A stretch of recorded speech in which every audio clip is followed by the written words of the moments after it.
இந்த சாரியை டக்குன்னு இப்போ பார்க்கறதுக்கு உங்களுக்கு எந்த மாதிரி இருக்கு? நல்ல ஒரு காஞ்சி பட்டு லுக் வந்திருக்கா? பட் இது வந்து மைசூர் பட்டு சாரி தான். பட்டு நான் உடுத்தணும், ஆனால் பட்டா இருக்கக்கூடாது அப்படி நினைச்சீங்கன்னா கண்டிப்பாக இந்த மைசூர் பட்டை நீங்கள் ப்ரிஃபர் பண்ணலாம். அதுவும் ரொம்பவே ட்ரெண்டிங்கான இந்த rust orange with brown colour. ஓகேங்களா, பர்ஃபெக்ட் கலர், ரொம்ப சூப்பராக இருக்குது. அதுவும் ஃபுல்லாக பார்த்தீங்கன்னா உங்களுக்கு வைர ஊசி லைன்ஸு. ஸோ சாரி ஃபுல்லாக ஒரு லைன்ஸ் வருது பார்த்தீங்களா, அழகாக க்ரியேட் ஆயிருக்கா. ஃபுல்லாகவே ஜரி வீவிங்கில் உங்களுக்கு வைர ஊசி கான்செப்டில் எடுத்துகிட்டு வந்திருக்கோம். பார்டர் வந்து ரெட்டை பெட்டா பார்டர். அந்த பார்டருக்குள்ளே வந்து அழகான உருவப்படம், ஒரு யானை படம், ஒரு அன்னப்பக்ஷி படம், இந்த மாதிரி உங்களுக்கு அழகாக கீழே வர த்ரூ அவுட் த பார்டர் வந்து உங்களுக்கு வந்திருக்கும்.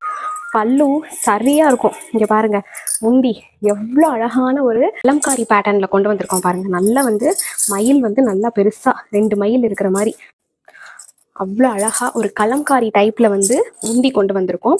ஸோ இந்த சாரிக்கு பிளவுஸ் வந்து நான் என்கிட்ட இருக்கிற ஒரு பிளவுஸ் வந்து பேர் பண்ணி தான் வந்து நான் போட்டிருக்கேன். இதே இந்த ப்ரௌன் கலர்லயே இந்த உடம்புல வர்ற வைர ஊசி பேட்டர்ன்ல ப்ரௌன் கலர்ல உங்களுக்கு வந்து பிளவுஸ் வந்திருக்கும். ஓகேங்களா, ஸோ இந்த கான்ட்ராஸ்ட் கலர்ல இந்த சாரி நம்ம ஷில்பாஸ் புட்டிக்ல வெறும் 999 ஃப்ரீ ஷிப்பிங்க்கு கொடுக்குறோம். பிடிச்சிருந்தா எத்தனை பீஸ்னாலும் புக் பண்ணிக்கலாம். உங்களுக்கு ஏதாவது வந்து கோவில் ஃபங்க்ஷன் வருது, விமென்ஸ் டே வருதுன்னா நீங்க செட் சாரி, யூனிஃபார்ம் சாரீஸ் வேணும்னாலும் இந்த பர்டிகுலர் கலர்ல நீங்க புக் பண்ணிக்கலாம்.